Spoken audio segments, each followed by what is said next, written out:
Pessoal, tudo bem? Então, vamos a mais uma videoaula falando agora sobre comunidades tradicionais.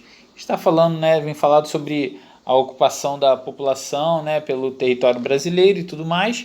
Agora a gente chegou no momento de falar dessas comunidades essas que podem produzir artesanatos lindíssimos, como esses aí que abrem o nosso capítulo 6, falando sobre o capim dourado, que é muito tradicional ali pela região ali do Piauí, utilizado em novelas, até vem falando sobre novelas da Globo, que vem utilizando esses artigos como decorativos, de cenários e tudo mais. Mas enfim, o que são as comunidades tradicionais, para a gente poder classificar uma comunidade tradicional, a gente tem que observar se ela tem práticas culturais e organização social própria compartilhada pelos membros da comunidade. Então, assim, eles têm que ter essa questão de práticas culturais, está envolvida ali a religiosidade, está envolvendo ali a questão do vestuário deles, Eles se vestem muito parecidos, eles têm hábitos alimentares, muito parecidos. Então, qual a próxima questão que diz para a gente que eles fazem parte de uma comunidade, aquele grupo faz parte de uma comunidade tradicional? Falar sobre a ocupação deles, a ocupação e utilização de um território específico. Eles delimitam um território, valendo-se dos recursos nele presentes como condição para a manutenção dos seus costumes. E é o que eu acabei de falar para vocês, a questão da religião, organização social, manifestações culturais e tudo mais. E o terceiro ponto é o uso da tradição ancestral como ferramenta de manutenção das características típicas de comunidades tradicionais. Eles levam muito em conta essas questões dos seus ancestrais, Não deixar morrer aquela cultura, Eles fazem valer, passar de geração em geração aqueles hábitos, a questão da linguagem, a questão das práticas religiosas e toda a questão que envolve os seus costumes. Então isso fazem com que sejam essas comunidades consideradas tradicionais, tá? Então a gente tem aí um mapa, na apostila de vocês também vai falar sobre esse mapa aí, que a gente tem populações tradicionais não indígenas no Brasil e, obviamente, em maior quantidade, o povo indígena, que por volta do ano 1500 a gente tinha aí uma quantidade de habitantes aqui muito grande, só que infelizmente eles foram sendo dizimados porque os que não se aceitavam, os que não se permitiam ser dominados pelos colonizadores, eram dizimados, escravizados e por aí vai. Então eu vou falar um pouquinho agora, antes da gente falar sobre a questão dos indígenas, eu vou falar para vocês dos não indígenas. Que a gente tem aí uma imagem dos indígenas, mas eu vou falar para vocês primeiramente dos praieiros, tá? Que vão habitando e ocupando o litoral, A gente vê aí duas imagens dos praieiros. Isso já desde a época da colonização, a gente tinha essas comunidades. O caboclo ribeirinho amazônico, que habitam essas palafitas, que a gente vê aqui muito em cenas de novela, de filme, algumas reportagens do Globo Repórter ou alguma reportagem específica falando sobre povos amazônicos, aqui no caso são os extrativistas babassueiros, que são geralmente feitos por mulheres, que são as quebradeiras de coco do babaçu, que aí através dessa matéria-prima eles conseguem fazer várias questões de culinária e também para a indústria farmacêutica, de cosméticos, O babaçu ele é muito utilizado. Aqui a gente já fala um pouquinho do sertanejo vaqueiro, tá?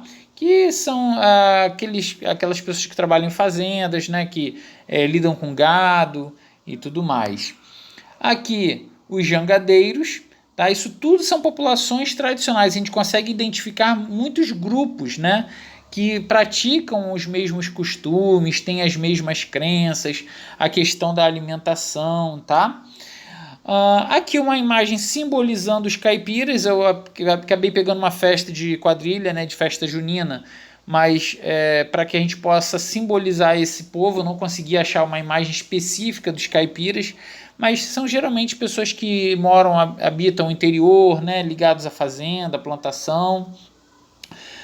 Os sitiantes, né, já são assim um pouco mais isolados, habitam mais em sítios, mas também são grupos isolados, tá? Os sitiantes, comunidades tradicionais. Os pescadores artesanais, que é uma imagem de sitiante também, aqui são os pescadores artesanais, então assim, lidam com vara de pesca ou com redes de tarrafa, como essa que esse pescador está jogando, diferente de uma pesca industrial, né, que são grandes embarcações, tem toda a questão de um maquinário, pegam toneladas de peixe ao mesmo tempo. Esse aqui não, são pescadores artesanais. Aqui os caiçaras, né, que também sobrevivem de pesca, de frutos do mar, geralmente são ribeirinhos também, né, vivem pelo litoral.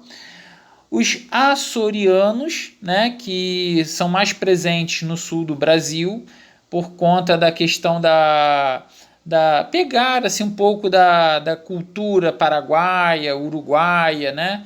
Vem pegando de alguns países vizinhos do Brasil, então os açorianos são mais presentes no sul do nosso país. Os ribeirinhos não amazônicos, porque a gente tem os ribeirinhos de rios, né? Que a gente fala os ribeirinhos amazônicos, e os ribeirinhos não amazônicos são aqueles ribeirinhos de praia, né? Que ficam aí de acordo com a elevação da maré e tudo mais. Nós temos também os pantaneiros, né? Que o próprio nome já diz, né? Eles são acostumados a andar pelo Pantanal, eles lidam com o manuseio do gado, do búfalo, né? Então os pantaneiros também são comunidades tradicionais. Os campeiros, né? Os campeiros também são, por conta do, olha o nome, campeiros, vem de campos, pampas, né? Lá do sul do Brasil, são também comunidades tradicionais que ocupam o nosso território. E por fim, os quilombolas, né? Os quilombolas, eles acabaram se organizando porque eram fugitivos, né? Escravos fugitivos, e eles formavam comunidades quilombolas, né? Eram organizados como se fossem uns sítios, né? Uma mini aldeia, né? Digamos assim. E ali eles se organizavam para resistir à época da escravidão, tá? Então, assim, a questão do nosso território brasileiro, quando se fala muito, né, dessa chegada do colonizador aqui, que o Brasil foi descoberto, né, pelos portugueses, espanhóis. Gente, não foi. Né? Aqui nós já tínhamos um povo que havia descoberto esse território, que era um povo nativo. Chegaram ao continente americano através do Estreito de Bering, né?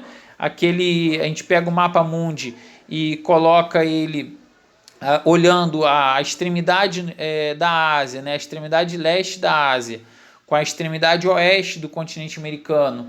A gente vê aí o Estreito de Bering ali, que por um período do ano ele se permanece congelado. Então a população chegou aqui no continente americano por vias terrestres, né? Então assim, e chegaram e houve ali a diáspora, houve o espalhamento da população, né, da espécie humana, ocupando todo o continente americano de norte a sul, e com a chegada dos europeus aqui, já haviam povos nativos em toda a extensão do continente americano. E esses povos tinham, obviamente, né, culturas diferenciadas, alguns utilizavam peles de animais para fazer vestimentas, outros, né, pela posição geográfica, por ser próximo dos trópicos, próximo da linha do Equador, já não usavam roupa nenhuma, andavam nus. Então, assim, esses povos tinham já uma identidade cultural, tinham já uma questão de religiosidade, de crença, de vestimenta, práticas de caça, né, práticas culturais que eles já tinham criado uma identidade, e que quando chegaram os colonizadores aqui, isso tudo foi sendo distorcido. Então, pessoal, quando eu falo para vocês, faço alguma analogia, né, de filmes ou novelas, séries, eu acho muito válido, porque a gente acaba pegando uma carona numa explicação que ajuda, né, de uma forma lúdica, a explicar melhor esse contexto. Eu não sei quem está assistindo aí a novelinha, né, Novo Mundo, que está reprisando na Globo. Essa novela tratou essa semana sobre assuntos, né, que Dom Pedro teve que ceder, né, para evitar um conflito entre os indígenas e os fazendeiros e os donos, né, de grandes propriedades. Ele teve que ceder terras intituladas de Portugal, e ele passou essas terras para os índios para que fossem criadas terras tradicionalmente ocupadas pelos índios, chamadas de reservas, né? Então foram criadas reservas indígenas para que eles pudessem ter ali um momento de paz, né? E eles pudessem, digamos assim, nessa terra não ter risco de invasão, sujeito inclusive à pena de prisão proposta pelo Dom Pedro, ok? Eu já falei para vocês sobre os quilombolas, né, que foram essas comunidades que foram criadas, né, a partir de povos que fugiram, né, dos escravos que fugiram, e a gente fez assim um resumão desse capítulo para vocês. Tendo em vista que já chegamos até agora aqui, né, eu falei um pouquinho sobre os caiçaros, os ribeirinhos, vocês já estão prontos para fazer o exercício agora. Deem uma recapitulada lá na apostila, tá? A apostila de vocês que está tratando sobre esse assunto é o capítulo 6, ok? Então deem uma recapitulada lá no capítulo 6, estudem direitinho, deem uma lida, tirem suas dúvidas, tá? Tem videoaula também na internet, se vocês quiserem colocar alguma questão aí sobre cada população dessa específica, né? Eu acho muito interessante. Algumas expedições feitas por emissoras de TV que fazem, né? A Rede Globo sempre faz algum Globo Repórter envolvendo povos ribeirinhos amazônicos. Eu acho muito válido assistir também. E depois disso tudo, vocês façam o exercício da página 114, 115 e 116. Tudo bem? E por hoje é só. Bons estudos, pessoal!